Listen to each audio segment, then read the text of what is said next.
बिस्मिल्लाहिर्रहमानिर्रहीम। अल्हम्दुलिल्लाहि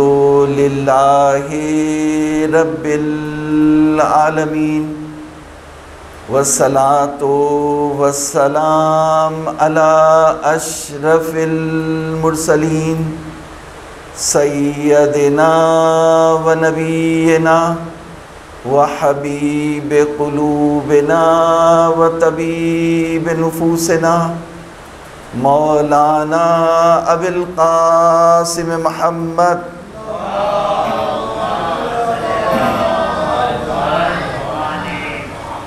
व अला अहले बैतिहि तय्यबीन अत्ताहिरीन अल-गुर्रिल मयामीन अल-हुदातिल महदीयीन सियमा बक़ियतुल्लाहि फिल अर्दीन वल्लानुद्दाइमु अला आदाइहिम अजमईन। फ़क़त क़ालल्लाहु तबारका व तआला फ़ी मुहकमि किताबिहि फ़आमिनू बिल्लाहि व रसूलिहि वन्नूरिल्लज़ी अंज़लना सलवात।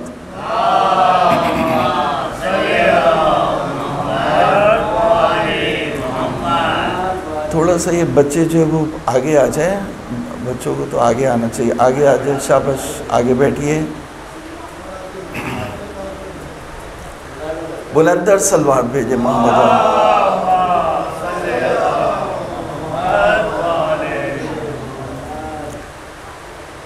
हमारी गुफ्तगू थी कुरान के पैगामात पर।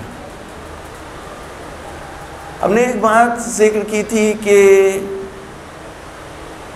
अहले बैत अलैहिमुस्सलाम मज़लूम है, अहले बैत पर जुल्म हुआ। तो हमने ये हदीस सुनी है कि अलीयुन माल कुरान, अली कुरान के साथ हैं। तो जिस तरह अहले बैत मज़लूम है, इसी तरह से कुरान भी मज़लूम है, कुरान भी मज़लूम है।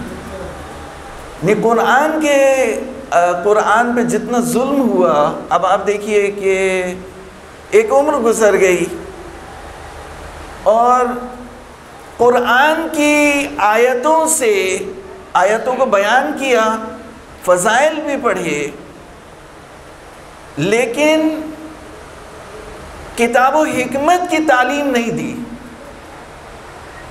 मुमताज़ भाई, अल्लाह ताला इन्हें, हमारे मुमताज़ भाई को सेहत दे। और ये तो हमारा अकीदा है कि जो फ़र्श अज़ब पे आ जाता है उसे खुद ही बीबी शिफा देती हैं। सलवात पढ़े मोहम्मद वाले मोहम्मद।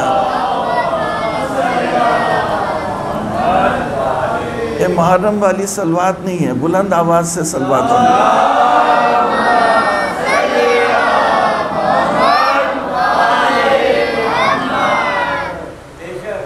तो कल ये बात की थी कि इंसान में तकब्बुर है। पहली बात तो ये कि तसव्वुर हमारा कुरान के बारे में, कुरान की आयत जो हम पे पढ़ी गई वो तोड़ तोड़ के पढ़ी गई, उससे जो हमारा तसव्वुर बना है वो गलत था और गलत है। अब देखिए, किताब व हिकमत की अगर तालीम होती तो हमारे ये लोग, हमारे मोमिनीन, उनकी तरबियत होती, लेकिन तरबियत नहीं हुई। तो किताब हिकमत की तालीम नहीं मिली जिस तरह से मिलनी चाहिए थी। मैंने कल उसकी एक मिसाल पेश की थी, और क्योंकि मैं असली मतलब पे आज तवज्जो करना चाहता हूँ तो मैं उसका इशारा करूँ और आगे बढ़ जाऊँ कि ये आयत पढ़ी जाती है कि लक़द ख़लक़नल इंसान फ़ी अहसन तक़वीम, लक़द ख़लक़नल इंसान फ़ी अहसन तक़वीम, लेकिन आयत को मुकम्मल नहीं किया गया, कभी मुकम्मल करके नहीं पढ़ा गया। आयत लक़द ख़लक़नल इंसान फ़ी अहसन तक़वीम, यानी हमने इंसान को बेहतरीन साख्त में पैदा किया। यही आयत यहाँ तक पढ़ी गई, इससे आगे नहीं पढ़ी गई। तो ये तोड़ के पढ़ी गई। पूरा पैगाम क्या था? पूरा पैगाम ये था कि हमने इंसान को बेहतरीन साख्त में पैदा किया, फिर उसके बाद पसरीन हालत में पलटा दिया। आपने नहीं सुना होगा किसी को ये बोलते हुए सुम्मा रददनाहु अस्फला साफिलीन, कि हमने इंसान को पैदा तो किया था बेहतरीन साफ में, लेकिन पलटा दिया बदतरीन पसरीन हालत में पलटा दिया। तो हम कलफ के कपड़े पहनते हैं, डबल एक्शन ब्राइट से उधर धोते हैं, उसमें प्रेस करते हैं, उसके बाद अपनी गाड़ी से उतरते हैं तो हम समझते हैं कि बहुत हम जो है वो एहसान तकवीम पे पैदा हुए। और किताब क्या कह रही है? किताब कह रही है कि तुम अस्फला साफिलीन हो, मगर इल्लल्लज़ीना आमनू व अमिलुस्सॉलिहात। वो होते हैं ना, वो ये बच्चे बैठे हुए, लूडो होती है कि सांप ने काटा तो नीचे गिर गए, तो सीढ़ी होती है, सीढ़ी से जो है वो फिर वापस उस गड्ढे से निकल सकते हैं। तो ये किताब जहाँ तुम्हारी बीमारियों की तशखीस दे रही है, वहाँ इलाज भी बता रही है कि अगर तुम गड्ढे में गिर गए, बदतरीन हालत में गिर गए, अगर उससे बाहर निकलना चाहते हो तो ईमान लाओ और नेक काम अंजाम दो। सलवात दिया कर दी।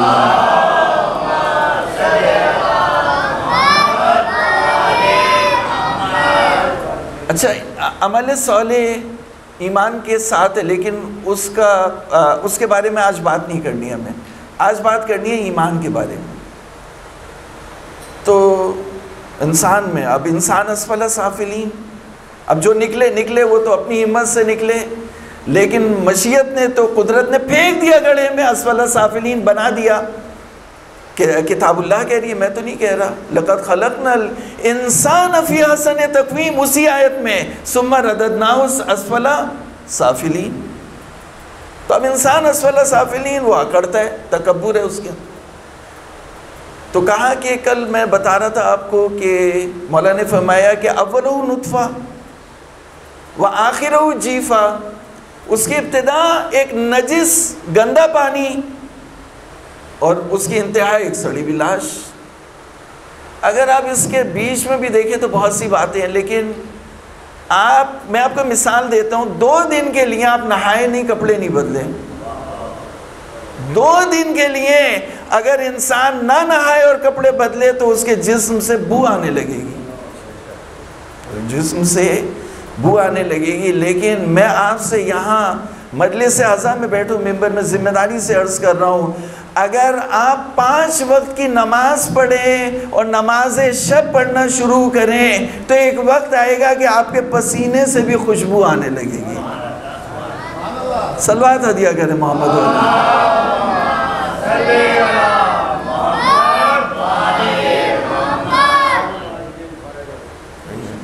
पसीने से भी खुशबू आने लगी। तो इंसान अस्फला साफिलीन है। अब अस्फला साफिलीन है, इसमें तकब्बुर है। तो तकब्बुर, बहुत तकब्बुर है इस इंसान में, बहुत अकड़ है, फिरौनियत है।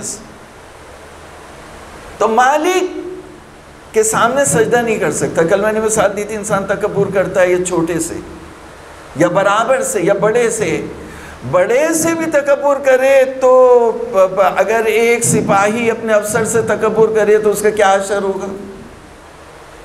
अगर एक कमांडर जो है वो कमांडर है, उससे बड़ा है कमांड में, उसकी कमांड में है ये अगर कैप्टन है तो वो मेजर है। तो अगर मेजर कैप्टन मेजर से अकड़ करे तो उसका क्या असर होगा? मुर्गा बना देगा मेजर, उसको पिटाई करेगा, उसकी जलील करेगा सबके सामने उसको। तो हम इतना बड़ा जो chief of the army staff, पूरी कायनात का परवरदिगार आलम, उससे बड़ा कोई ताकतवर नहीं, उससे ज़्यादा कोई पावरफुल नहीं, ऑल माइटी, ऑल पावरफुल, सारी ताकतें उसके पास। उसके सामने हम अकड़ दिखाने कि नहीं झुकूंगा। जिस तरह इब्लीस ने कहा था, वहाँ पे हुक्म आमर आया कि झुक जाओ, सजदे में गिर जाओ। सारे फरिश्ते सब सजदे में गिर गए और वो नहीं झुकूंगा, नहीं झुके। तो ये भी यही रूह इब्लीसियत इंसान के अंदर है कि जब वो मुअज्जिन कहता है अल्लाहु अकबर अल्लाहु अकबर, तो यहाँ पर वो खाना खा रहे होते। अबे छोड़ो यार, हर वक्त जो है वो आवाज़ आती रहती है। ये रूह तकब्बुर इंसान के अंदर, यही तकब्बुर उसकी दुनिया और आखिरत में बर्बादी का सबब बनता है। तो अब तकब्बुर, तब पूरी जिंदगी तकब्बुर के साथ गुजर गई। अल्लाह ताला के सामने अकड़, हत्ता नमाज। अब देखे कि इंसान अपने आप को देखे, गौर करे, जो हकीकी नमाजी होते हैं, जो आशिक होते हैं इबादत के, वो जब इबादत कर लेते हैं तो उसके बाद फिर उनके अंदर एक शौक़ होता है कि वो इबादत करे। लिहाजा जब दूसरा मौका आता है, जैसे ज़ोहर पे नमाज़ पढ़ी, असर पे नमाज़ पढ़ी, तो अब हमारे लिए सख्त है नमाज। अच्छा यार पढ़ लेते, ठीक है, जैसे जैसे टेढ़े मेढ़े होके पढ़ ली। एक शख्स है, कहा कि कई तरह के शख्स है। एक वो शख्स है कि जब आज़ान देगा मुअज्जिन तो वो खाना खा रहे होंगे। एक वो शख्स है, मुझे ऐसा होगा, एक वो शख्स है जो मुअज्जिन आज़ान देगा तो वो वुज़ू करना शुरू करेगा। वो वुज़ू करते करते होते होते अच्छा खासा वक्त हो जाएगा। एक वो शख्स है जो पहले से आमादगी कर रहा है, तैयारी कर रहा है, पहले से वुज़ू किए हुए। जैसे ही मुअज्जिन ने कहा अल्लाहु अकबर और उसने ना अपना मुसल्ला बिछा दिया और नमाज पढ़ना शुरू कर दी। अब वो जहाँ भी हो, हुजूर सल्लल्लाहु अलैहि वसल्लम, सलवात पढ़े मोहम्मद वाले मोहम्मद।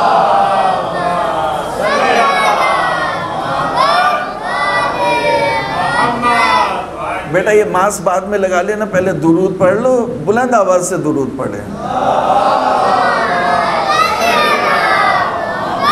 शाबाश, जिंदाबाद। तो हुजूर की ये सुन्नत थी, जहाँ पर होते थे और नमाज का वक्त हो जाता था वहीं पे नमाज पढ़ते थे। और क्या हुजूर की वो थी, जहाँ नमाज पढ़ते थे वहीं पे मस्जिद बन जाती थी। तो वो कह रहे नहीं, मैं अपनी वो शियों वाली मस्जिद में जाके नमाज पढ़ूँगा। अब भाई शियों वाली मस्जिद कहीं भी नहीं आएगी, अब जहाँ पे भी है वो अल्लाह का घर है, वहीं पे नमाज पढ़ो। तो कुछ चीज़ें हैं, बहरहाल अभी तो मैं नहीं अर्ज़ कर सकता, इंसान नमाज पढ़े। तो मैं ये अर्ज़ कर रहा था कि एक उम्र इंसान की गुजर गई इसी तरह से। फिर कोरोना आया और कोरोना में वो चला गया इस दुनिया से। अब चला तो गया वो इस दुनिया से, लेकिन सूरह तगाबुन में अल्लाह रब्बुल इज़्ज़त ने फरमाया दो अल्फाज हैं, वो दोनों जुमले हैं। बाज़ अरबी ज़बान में अल्फाज ऐसे होते हैं जुमले के बराबर होते हैं, जुमले के माना रखते हैं, यानी उसमें ज़मीर भी होता है और फ़ेल भी होता है। तो कहा लतुबअसुन्ना वलतुनब्बउन्ना बिमा अमिलतुम वज़ालिका अलल्लाहि यसीर। कहा कि तुम्हें लोगों को, कुरान तुमसे कहता, तुम्हें ज़रूर उठाया जाएगा और तुम्हें ज़रूर तुम्हारे नामे अमाल से आगाह किया जाएगा।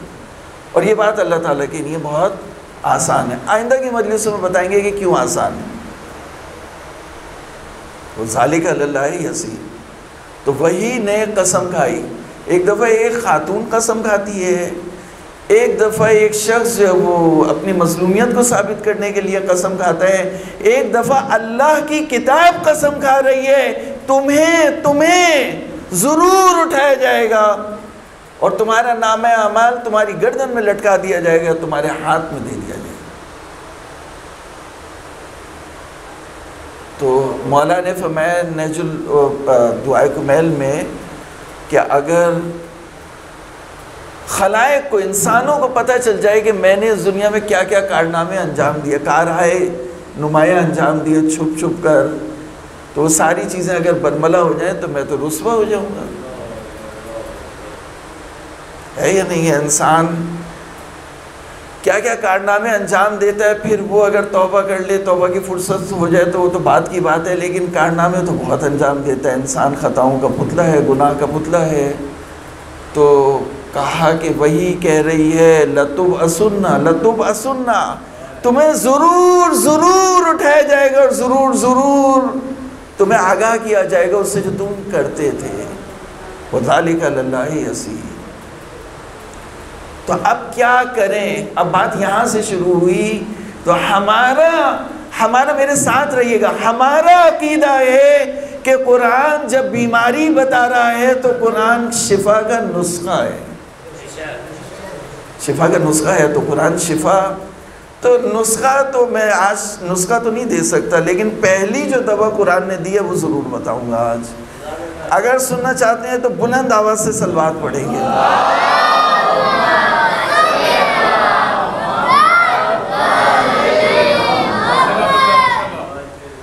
कुरान ने कहा ज़रूर लतुब असुन्ना, तुम्हें ज़रूर ज़रूर उठाया जाएगा, ज़िंदा किया जाएगा।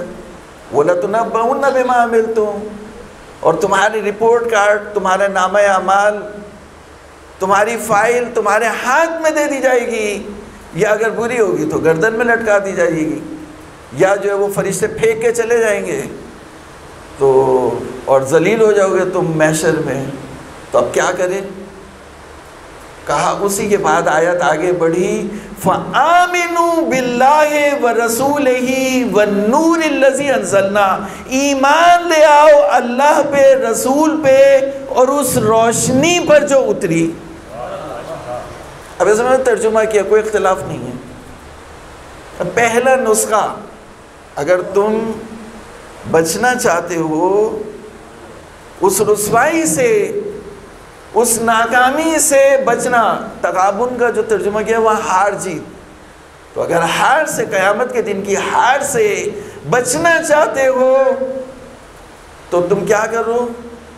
कहा कि आमिनू बिल्लाहि व रसूलिही व नूरिल्लज़ी अंज़लना, ईमान ले आओ किस पे?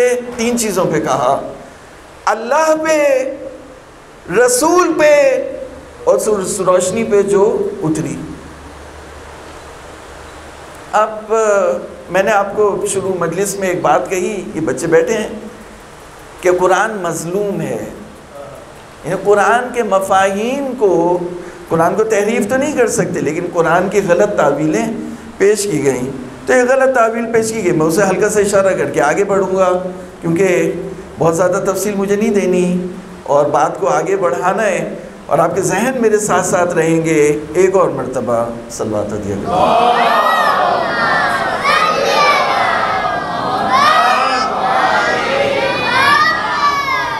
देखिए, कुरान के एक एक लफ्ज़ पे हमें गौर करना है। शिफा का नुस्खा है ना, तो पूरा नुस्खा बताऊंगा इसी सूरे से, आपको पूरा नुस्खा बताऊंगा। आज सिर्फ पहली दवा बता रहा हूँ, आज सिर्फ पहली दवा।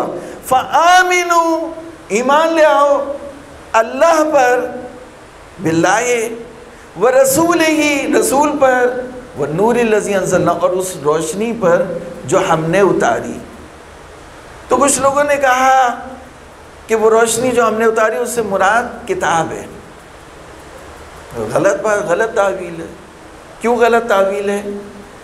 इसलिए कि खुद कुरान ने कहा कि वन्नज़्ज़लना अलैकल किताबा तिब्यानन लिकुल्लि शै, यानी अरबी ज़बान है ना, तो अरबी ज़बान में अब हमारा सबका अकीदा है, मुसलमानों का, शिया सुन्नी बरेलवी देवबंदी को फ़र्क नहीं, सबका अकीदा है कि कुरान किस पर उतरा? बताइए, हज़रत मोहम्मद मुस्तफ़ा सल्लल्लाहु अलैहि वसल्लम के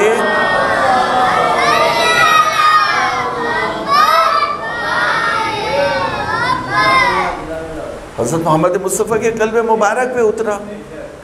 तो अरबी ज़बान में देखो, ये अगर मैं उतरने के लिए इंग्लिश का वर्ड यूज़ करूँ तो वो भी एक, इंग्लिश में भी एक तरीका होता है। अरबी ज़बान में अगर कहा कि तुम पर, जैसे हज़रत मोहम्मद मुस्तफ़ा से अल्लाह ताला खिताब करे कि मैंने तुम पर किताब उतारी, तो क्या कहेगा? नज़्ज़लना अलैका, अलग अलग इस्तेमाल करेगा नज़ला के साथ। तवज्जो है या नहीं है जी? तवज्जो नहीं है हुसैन भाई। नज़लना अलैका, किताब तुम पर उतारी। तो नज़ला के साथ जब अला इस्तेमाल हो तो इसका मतलब है तुम पर। अलैका नज़लना अलैकल किताबा, हमने किताब तुम पर उतारी। तिब्यान लिकुल्ल शै, ताकि हर चीज़ तुम वाज़ेह कर दो, हर चीज़ की वजाहत हो जाए। तो भाई किताब मोहम्मद मुस्तफ़ा पर उतरी, ठीक है ना, मोहम्मद मुस्तफ़ा पर उतरी। तो तीसरी चीज़ तो नहीं, किताब तो हुजूर के कल्ब मुबारक पर उतरी, किताब हुजूर के साथ है। तो ठीक है, किताब तहरीर में आ गई, किताब जो है वो कारी के सीने में आ गई, हिरन की खाल में आ गई, वो तो आ गई, लेकिन उतरी किस पे? मोहम्मद मुस्तफ़ा पे। तो रसूल पे ईमान ले आए तो सब चीज़ों पे ईमान ले आए, रसूल की रिसालत पे भी ईमान ले आए, आसमानी किताबों पे भी ईमान ले आए। तो फिर यहाँ पे क्या कहा? यहाँ पे जो नुस्खा नुस्खे पहली दवा है, आज पहली दवा मिलेगी। फ़आमिनु बिल्लाहि व रसूलिही व नूरिल लज़ी अंज़लना, ईमान ले आओ अल्लाह पर, रसूल पर और उस नूर पर जो हमने उतारा। तो भाई अगर किताब होती तो कहा तुम पर ही उतारा, तो तीन चीज़ों पर ईमान लाने की क्या ज़रूरत है? दो पे ही ईमान ले आते। तवज्जो है या नहीं है? सलवात भेज दे मोहम्मद वाले में।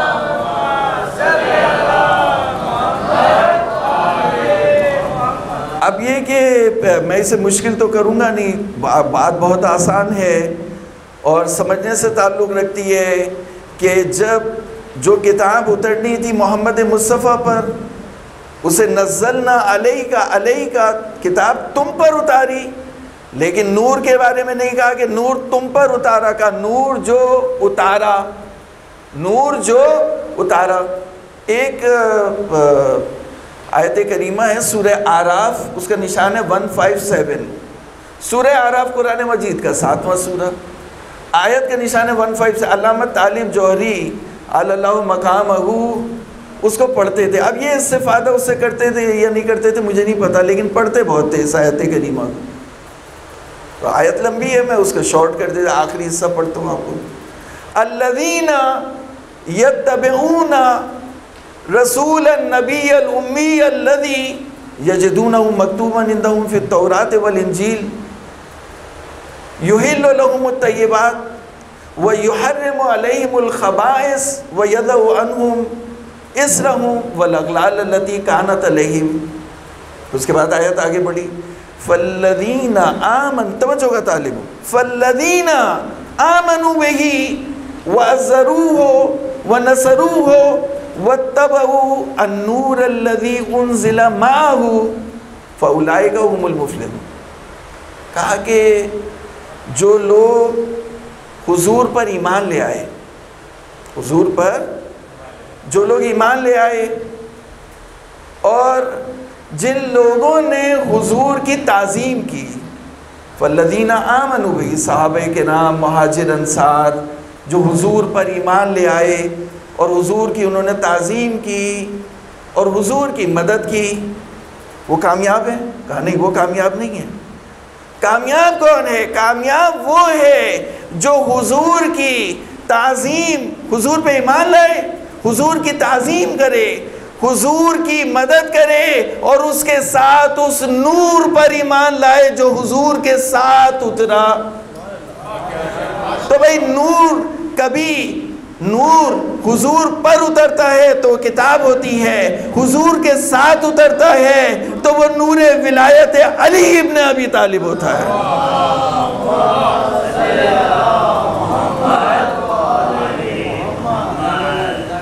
नूर विलायत अली इब्न अबी तालिब। सलवात पढ़े मोहम्मद वाले। वाज़ेह है ना, पैगाम पहुँच रहे ना। अब भाई ये आयत करीमा तो अल्लामा तालिब जौहरी साहब पढ़ते थे, मैंने उससे इस्तिफादा किया कि कुरान मजीद ने ये नहीं कहा कि नूर मोहम्मद मुस्तफ़ा पर उतरा, कहा मोहम्मद मुस्तफ़ा के साथ उतरा, मोहम्मद मुस्तफ़ा के साथ उतरा।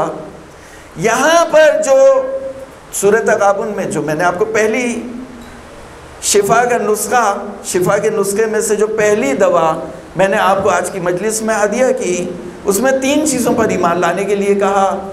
ईमान लो अल्लाह पे, रसूल पे और उस नूर पे जो हमने उतारा। तो वहाँ पे बात सिर्फ यहाँ तक की कि नूर जो हमने उतारा। सूरह आराफ में कहा कि नूर जो मोहम्मद मुस्तफ़ा के साथ उतारा, जो उस नूर पर ईमान लाए वो कामयाब हो गए। क़द अफ़लहल मोमिनून। तो अज़ान मोहतरम ये अल्लामा साहब ने पढ़ी थी। अब मैं 3 आयतें और हदिया करूँगा अपनी बात को साबित करने के लिए, और आप मेरी तरफ तवज्जो करेंगे और उसके बाद इसको हम बयान करके जो है अपनी बात को आगे बढ़ाएंगे।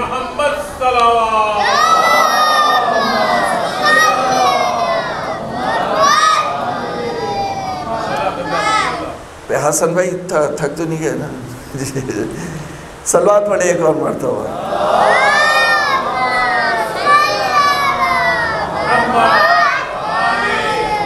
देखिए सूरह तहरीम में बड़ी ज़बरदस्त आयत है। सूरह तहरीम ये 28वें पारे में है। सूरह तगाबुन भी 28वें पारे में, सूरह तहरीम भी 28वें पारे की आखिरी जो सूरह है, आखिरी सूरह वो सूरह तहरीम। सूरह तहरीम में 7वीं 8वीं आयत करीमा है कि इरशाद होता है नूरुहुम। अब मैं 20 से पढ़ रहा हूँ क्योंकि मेरी मजबूरी है, बच्चे बैठे हुए हैं, लंबी हो जाएगी बात।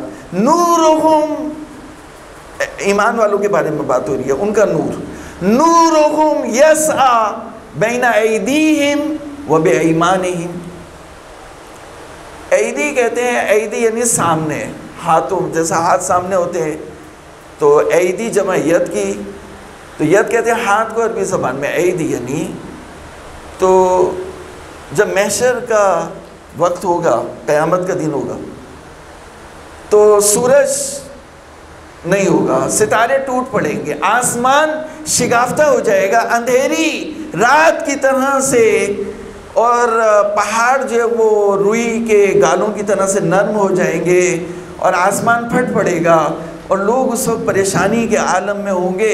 तो उस वक्त जब सारे परेशानी के आलम में होंगे तो जो अली वाले होंगे उनके दाएं तरफ से नूर निकल रहा होगा और उनके सामने भी नूर निकल रहा होगा। महशर के अंधेरे में जब, अब ये अगर किताब होती तो किताब ना सामने गर्दिश में होती है ना बाएं तरफ से निकलती है, वहाँ का नूर उनका नूर, यसा कहते हैं दौड़ने को, नूर गर्दिश में हरकत कर रहे, दौड़ रहे हैं उनके सामने और उनके दाएं तरफ। और उस अंधेरे में, अगर जैसे एक अंधेरे में आपके पास टॉर्च हो तो आप अपनी टॉर्च से चलना है, उस अंधेरे में वो सिराते मुस्तकीम पर चलते चले जाएंगे। नूरुहुम यस्आ बैना ऐदीहिम। इस सूरह तहरीम की मैंने आयत करीमा आपको हदिया की है कि नूरुहुम यस्आ बैना ऐदीहिम व बिईमानिहिम यक़ूलूना, वो कह रहे हैं, परवरदिगार से दुआ कर रहे हैं महशर के दिन, रब्बना अतमिम लना नूरना, परवरदिगारा हमारे नूर को मुकम्मल कर दे। तो वो जो नहीं किया अज़ान मोहतरम, इस तरह सुनेंगे तो फ़ायदा नहीं। अभी देखिए मैं आपको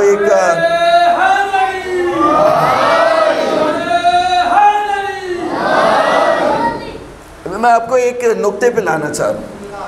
तो दुआ करेंगे परवरदिगारा हमारे नूर को मुकम्मल कर दे। तो महशर में जब शाही विलायत अली लाफता आएंगे और अहले ईमान के नूर को मुकम्मल करेंगे तो उनकी दुआ कबूल हो जाएगी। रब्बना, भैया कुरान पढ़ रहा हूँ मैं, हदीस नहीं पढ़ रहा। यसा बैना ऐदीहिम, उनके सामने गर्दिश में होगा, उनके दाएं तरफ गर्दिश में होगा और वो कहेंगे कि परवरदिगारा हमारे नूर को मुकम्मल कर दे। तो भैया नूर विलायत है उनका, जो तकमील की मंजिल पर पहुंच रहा है। कुरान तो मुकम्मल हो चुका, कुरान को तो मुकम्मल होने की ज़रूरत नहीं है, किताब को तो मुकम्मल होने की ज़रूरत नहीं है। तो मुफस्सिर तूने इंसाफ नहीं किया अली के साथ, जो नूर की तफसीर किताब से करके तूने काम ख़राब कर दिया। लेकिन परवरदिगार ने सूरह तहरीम में इस आयत को रख के बतला दिया कि नूर से मुराद किताब नहीं बल्कि नूर विलायत अली इब्न अबी तालिब है।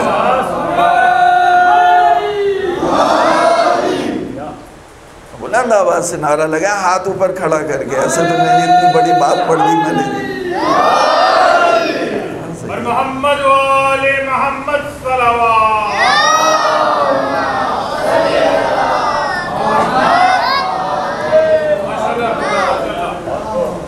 तो देखें पैगाम पहुंच रहे हैं और कुरान की तफसीर कुरान से हो रही है। सूरह तहरीम मैंने आपको हदिया की कि जहाँ नूर अहले ईमान का नूर उनकी दाएं जानिब से निकल रहा होगा और उनके सामने गर्दिश में होगा और वो दुआ कर रहे होंगे कि परवरदिगारा हमारे नूर को मुकम्मल कर दे।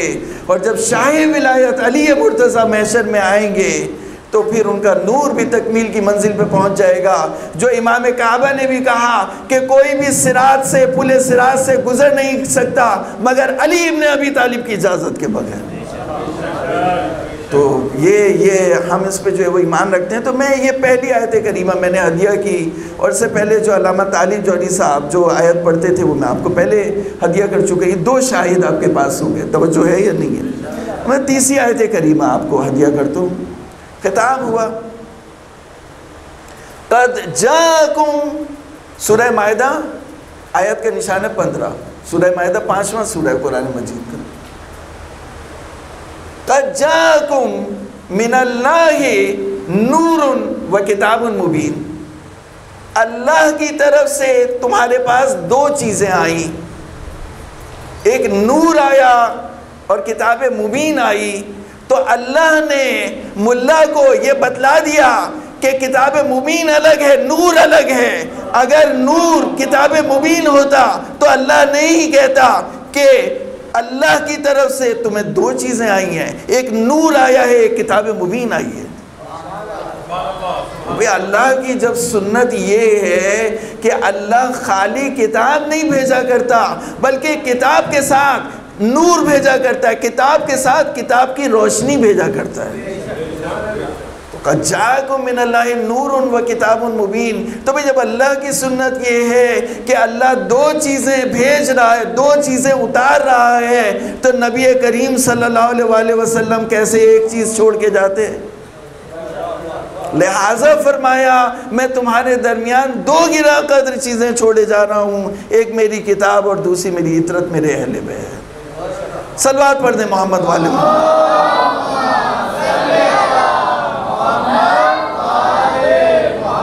तो पैगाम पहुंच रहा है, ये नहीं देखा जाकुम मिनल्लाहि नूरुन, अल्लाह की तरफ से तुम्हारे पास है नूर।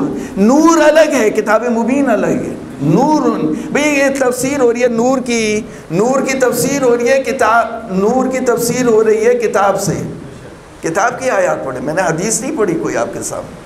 तो किताब की तफसीर किताब से हो रही। पहला उसूल ही तफसीर का ये है कि किताब की तफसीर किताब से हो। तो मैं किताब की तफसीर किताब से कर रहा हूँ आपके सामने।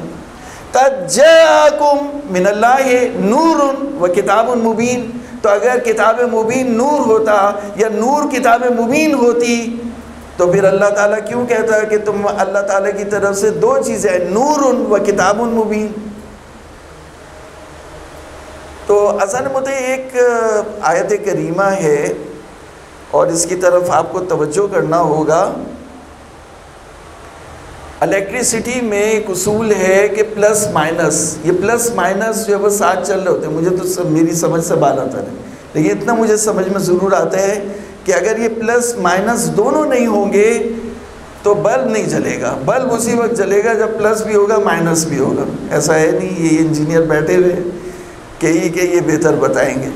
तो अब एक खिताब हुआ हुजूर सल्लल्लाहु अलैहि वसल्लम से कि किताबुन अंज़लनाहु इलैक, ए मेरे हबीब हमने आप पर किताब उतारी लितुखरिजन्नासा मिनज़्ज़ुलुमाति इलन-नूर।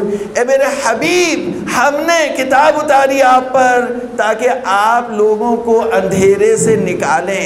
यानी हुजूर पर जब किताब उतरी तो प्लस माइनस पूरा हुआ, तो अब रोशनी होगी।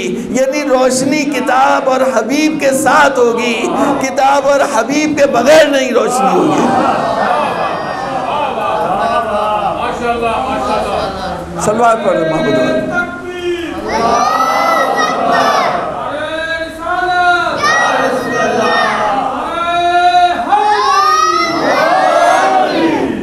किताबुन, सूरह इब्राहिम, किताब उतारी हमने आप पर लितुखरिजन्नासा, ताकि आप लोगों को अंधेरों से निकालें, नूर की तरफ लेकर के आए। तो अज़ान मोहतरम, एक आखिरी आयत करीमा मैं आपको हदिया करूं और उसके बाद फिर जो वो कायम आले मोहम्मद का एक हवाला नूर के हवाले से मैंने आपको देना है, तो उस पर मेरा पैगाम इस मजलिस का मुकम्मल हो जाएगा और फिर आएंगे हम हदीस की तरफ। अभी हम किताब पे हैं, किताब अभी हम जो है वो किताब से नहीं हटे हैं, किताब पर हैं। एक मरतबा मजलिस की नूरानियत के लिए सलवात हदिया करते हैं।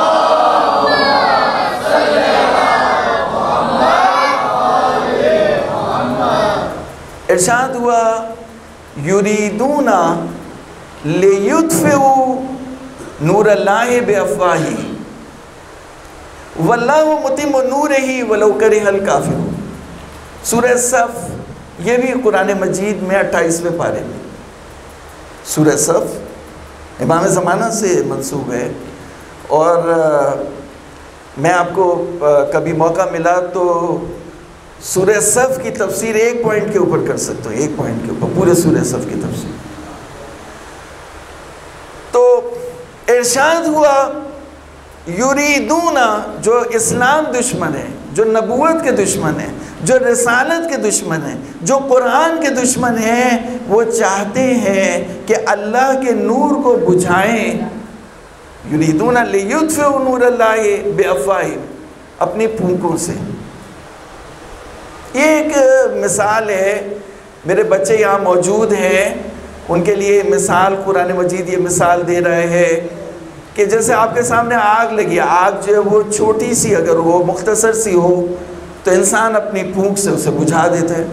जैसे मोमबत्ती की आग है, चिराग की आग है। पहले ज़माने में मोमबत्ती होती थी, चिराग होता था। अब पता नहीं ये बच्चे मोमबत्ती चिराग को पहचानते नहीं पहचानते। तो फूंक मारी, उसे बुझ गया। तो इतना मुख्तसर सा चिराग है, तो इसका मतलब ये हुआ कि अगर चिराग मुख्तसर है तो फूंक से बुझ सकता है। अल्लाह रब्बुल इज़्ज़त इरशाद फरमा रहा है, ये बेवकूफ़ काफिर समझते हैं कि हमारा जो नूर है वो मोमबत्ती की चिराग की तरह से है जो इनकी फूंकों से बुझ जाएगा।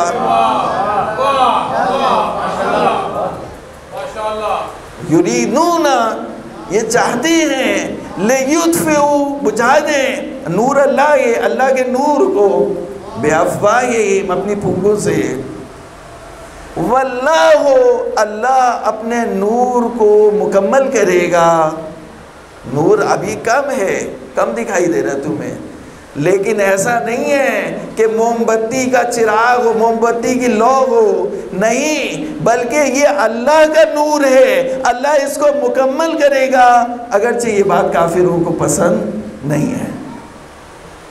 तो अज़ान मोहतरम, अब यहाँ पे मैं आपसे पूछना चाहता हूँ कि जब कहा कि ये चाहते हैं अल्लाह के नूर को बुझाएं, तो क्या वो किताब को बुझाना चाहते थे?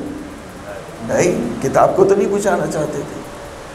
किताब तो तहरीफ से पाक है, किताब तो कारी के सीने में भी महफूज है, हिरन की खाल पे भी है, और किताब के बहुत मुहाफिज हैं अल्लाह की तरफ से। तो किताब को तो नहीं बुझाना चाहते, तो फिर किस चीज़ को ये चाहते थे? साहिब किताब को या वारिस किताब को ख़त्म कर दें। मोहम्मद मुस्तफ़ा को या उनके जो औसिया हैं, उनके वसी हैं, जो उनके जानशीन हैं, उनको ख़त्म कर दें और ख़त्म करके अल्लाह के नूर को बुझा दें। तो जब अल्लाह का नूर बुझ जाएगा तो ये कामयाब हो जाएंगे। किताब भी नहीं रहेगी, दीन भी नहीं रहेगा, सब ख़त्म हो जाएगा। लेकिन इन्हें नहीं मालूम कि ये परवरदिगार का नूर है, परवरदिगार इसकी हिफाजत करेगा। सलवात पढ़े मोहम्मद वाले।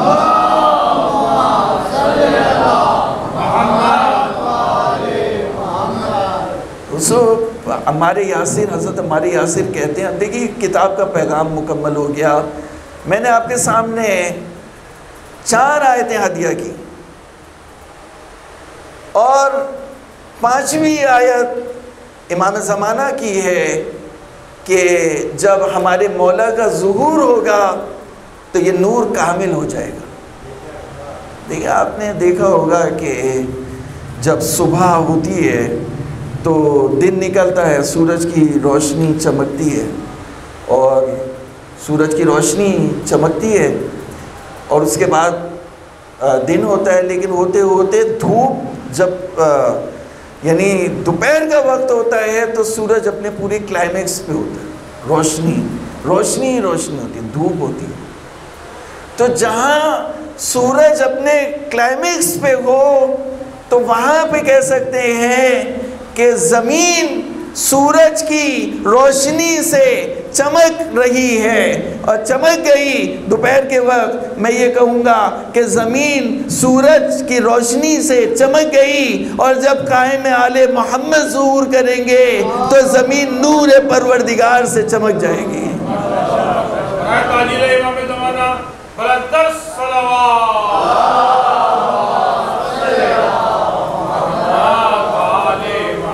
आज ज़मीन मेरा जुमला सुनिए, आज ज़मीन सूरज से चमक रही है। हुसैन साहब, आज ज़मीन सूरज की रोशनी से चमक रही है और एक वक्त आएगा कि ज़मीन अब तेरे रब के नूर से चमकेगी। वह अशरक़तिल अर्ज़ु बिनूर रब्बिहा।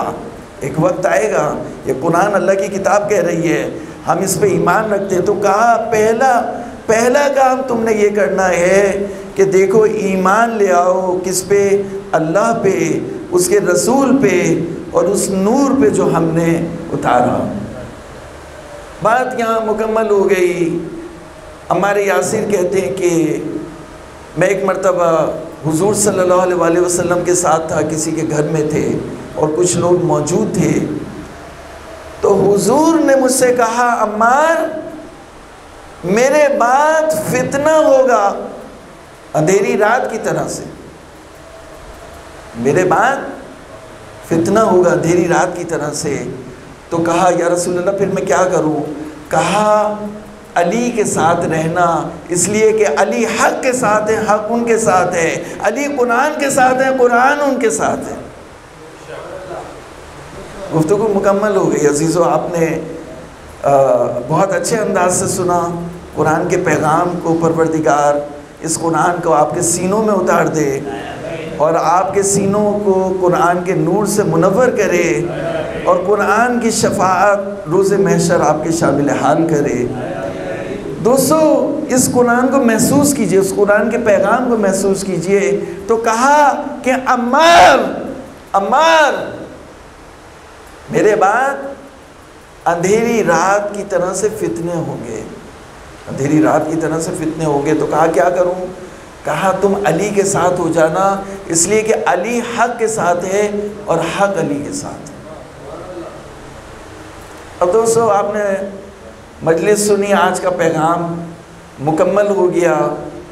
और लेकिन मैं एक बात यहाँ पे रुक के कहना चाहता हूँ और फिर एक रिवायत बयान करूँगा इन बच्चों के लिए कि हुसैन क्यों निकले। तो यहाँ पे अम्मार से कहा कि मेरा सवाल है, कहा कि ईमान ले आओ अल्लाह पे, रसूल पे और उस रोशनी पे जो उतरी, नूर पे जो उतरा। तो विलायत अली इब्न अबी तालिब को नूर क्यों कहा? अली को क्यों नूर कहा? क्या रसूल नूर नहीं है? तो उसका जवाब मैं आपको देता हूँ कि रसूल जो है वो सिराज मुनीर है। मुनीर कहते हैं नूर देने वाला। चांद की जो रोशनी है वो सूरज से आ रही है। तो रसूल, जब रसूल थे तो दिन निकला हुआ था, रात की बात नहीं थी। जब रसूल चले गए, अंधेरा हुआ, तो उस अंधेरे में जो 14वीं के चांद की तरह से चमकेगा वो अली इब्न अबी तालिब। नारे तकबीर, नारे तकबीर, नारे रिसालत, नारे रिसालत, नारे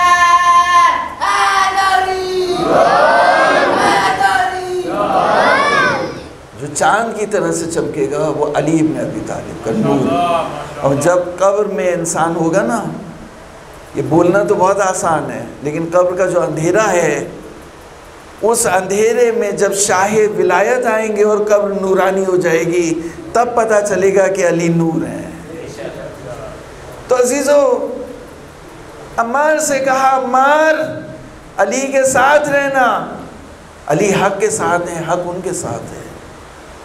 दोस्तों, पैगंबर के बाद अंधेरी रात आई और अम्मार अली के साथ हो गए, अली के साथ शहीद हुए। उसके बाद फिर अंधेरी रात आई और उस वक्त जो रोशनी थी, वो नूर थे, वो हसन मुश्तबा थे। और उसके बाद फिर अंधेरी रात आई और जो रोशनी थी, जो नूर थे, वो हुसैन इब्न अली थे। पैगंबर खुदा सल्लल्लाहु अलैहि वसल्लम ने फरमाया, इन्नल हुसैन मिसबाहुल हुदा व सफीनतुन निजात। हुसैन हिदायत का चिराग है। इमाम हुसैन, अजीज़ों, मैंने आपका वक्त लिया, एक रिवायत मुझसे सुन लीजिए, ये बच्चों को पता चल जाए कि इमाम हुसैन मदीने से क्यों निकले। इमाम हुसैन मदीने में थे, और उन लोगों को भी पता चल जाए जो रियासत मदीना बनाने के सिर्फ ख्वाब देखते हैं। ये जुमला तो मैं ज़रूर कहूँगा कि एक जुमला ज़रूर कहूँगा कि हुजूर की आमद से पहले, जुमला सुनिएगा मेरा, जुमले के, और जुमला अगर सही हो तो दाद दीजिएगा, कि हुजूर की आमद से पहले मदीना क्या था, बताइए। यसरब, मदीने का नाम यसरब था। जब हुजूर वहाँ पर आए तो उसका नाम बदल गया और वो मदीना बना।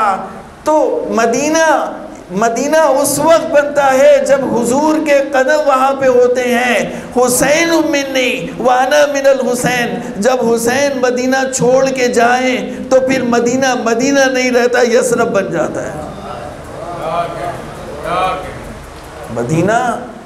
मदीना नहीं रहता, रियासत मदीना हुसैन से है। तुम बहरिया का यहाँ पे वो इफ्तिताह करने आए हो, तुम्हें समझना चाहिए इस बात को कि हुसैन के बगैर रियासत मदीना नहीं बन सकती। ये हुसैन नाना का नवासा है। इसके नाना ने मदीने को मदीना बनाया।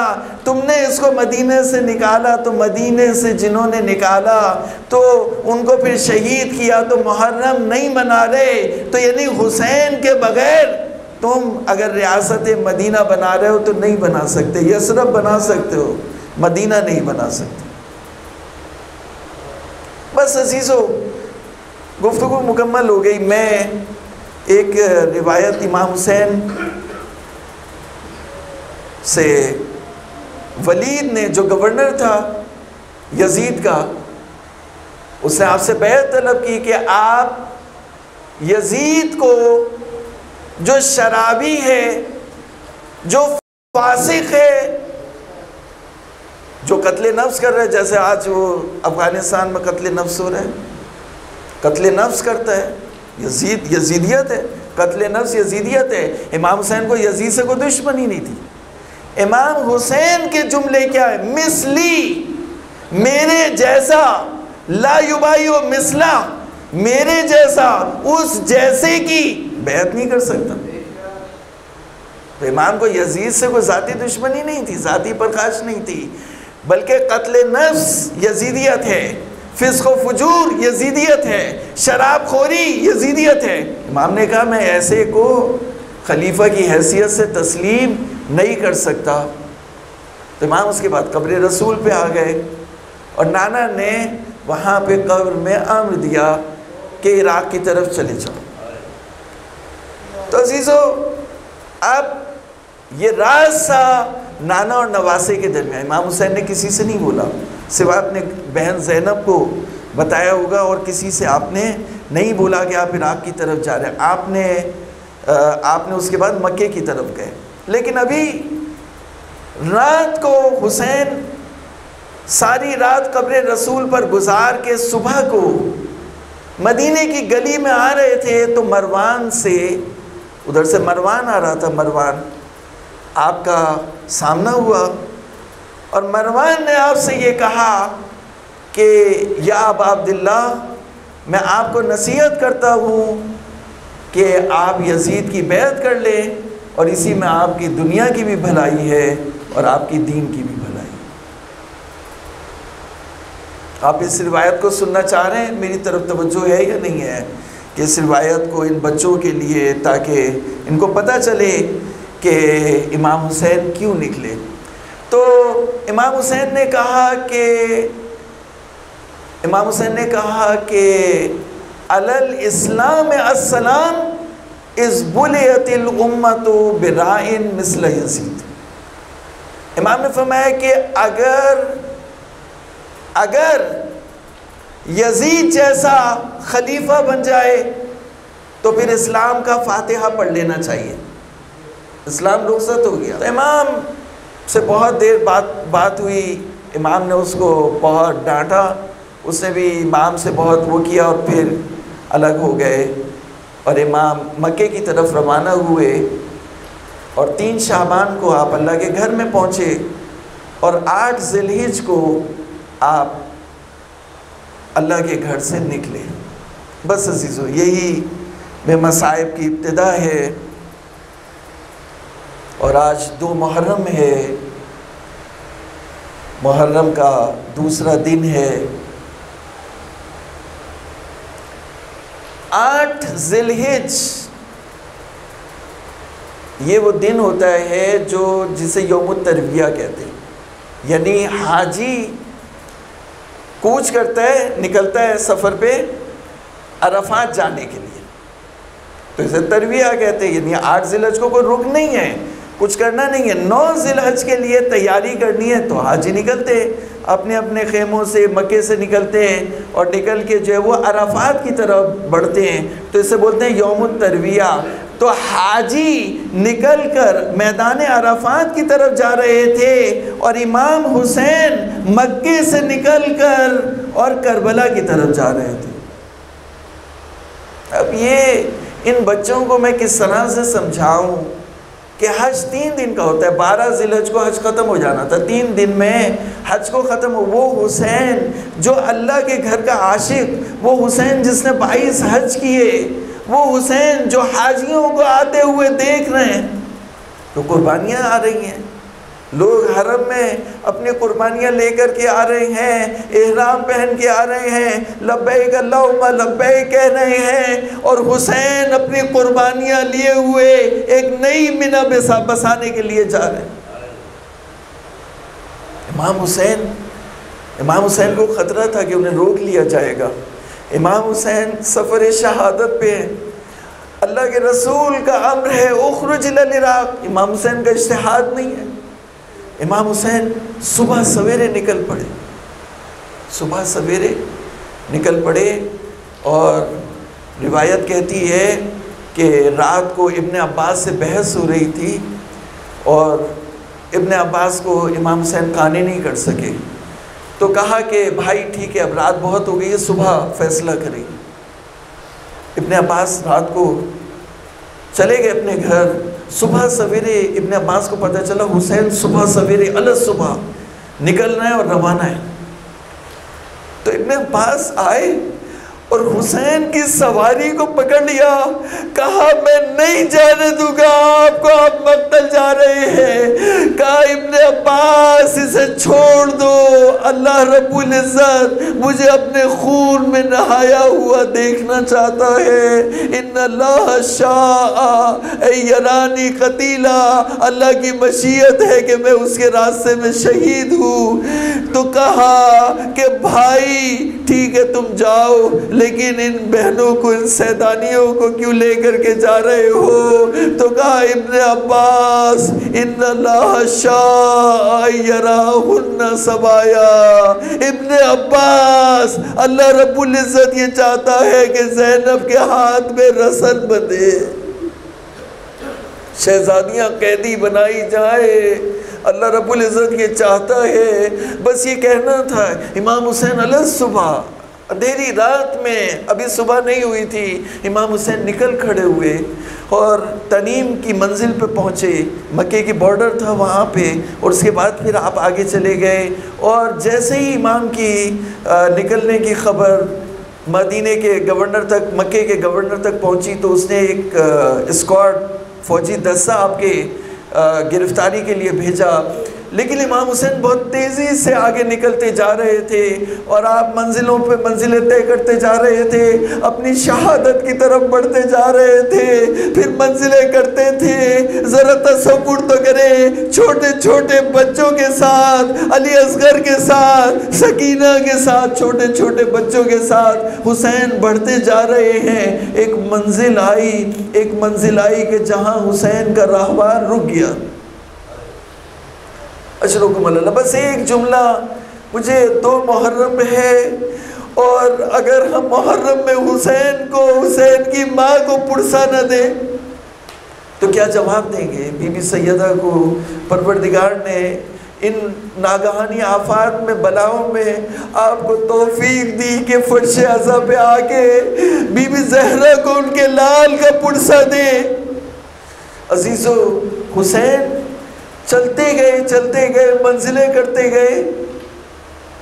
आप तसव्वुर करिए कि मक्के से इराक़ तक का कितना फासला होगा। अगर हवाई जहाज से सफ़र करे तो इंसान थक जाता है। उन बीवियों को, उन बच्चों को लिए हुसैन ऊँटों पे सफ़र कर रहे हैं। एक मंजिल आई, हुसैन का घोड़ा रुक गया, और यही वो घोड़ा था जो रसूलुल्लाह सल्लल्लाहु अलैहि वसल्लम का घोड़ा था। सवारी मामूर थी। हुसैन भी मामूर है, हुसैन की सवारी भी मामूर है। रुकिया। इमाम हुसैन परेशान हुए और आप घोड़े से उतरे और आपने कहा, पूछा कि इस जगह का क्या नाम है। और जब आप रुके तो आपके पीछे जो असहाब थे वो सब रुक गए, उसके पीछे बीबियाँ थी वो भी सब रुक गई, और उसके सबसे पीछे अब्बास भी रुक गए। पूरा काफिला रुक गया। अब इमाम हुसैन ने कहा, पूछा कि ये कौन सी जगह है?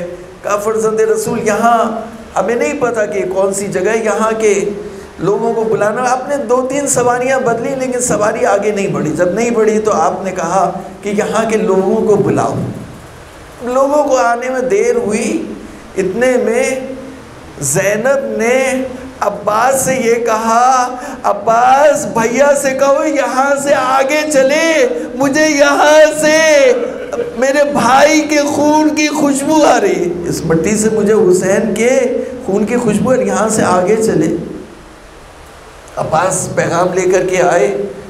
कहा, नहीं, अम्र इलाही है, मुझे देखना है, अभी लोगों का इंतज़ार करना है। तो हुसैन घोड़े से उतरे। मैं कहूँगा, मौला आज 2 मुहर्रम है, आप घोड़े से उतर रहे हैं। जब 10 मुहर्रम होगी, तीर लगेगा तो आप घोड़े से गिरेंगे, और घोड़े से जब गिरेंगे तो कोई बचाने वाला नहीं होगा, कोई मदद करने वाला नहीं होगा। हुसैन घोड़े से उतरे और आपने उस मिट्टी को सूंघा और कहा कि ये वही मिट्टी है जो मेरे नाना ने दी थी करबला की मट्टी के हुसैन, तुम इस जगह पर शहीद हो गए। और वही मट्टी थी जो आपने अम्र इमामत से अपनी नानी उम्मे सलमा को दी थी। कहा ये वही मट्टी। हुसैन ने तस्दीक के लिए लोगों को बुलाया, लोग वहाँ के आए। तो वहाँ लोग जब आए तो आपने पूछा कि इस मट्टी को क्या कहते हैं? तो किसी ने कहा मौला इसे नैनवा कहते हैं, किसी ने कहा मौला इसे शद्द फुरात कहते हैं। कहा नहीं कोई और नाम हो तो बताओ। कहा मौला इसे गाजरिया भी कहते हैं। कहा नहीं कोई और नाम बताओ। एक बूढ़े ने थोड़ा सा गौर करने के बाद कहा मौला इसे करबला भी कहते हैं। बस करबला का सुनना था। एक मरतबा हुसैन ने कहा अब्बास यहीं पे हमारे खेमे लगेंगे, यहीं पर हमारी गर्दनें कटेगी, यहीं पर कासिम का लाशा पामाल होगा, यहीं पर अली अकबर को तीर लगेगा, यहीं पर अब्बास के बाजू कलम होंगे।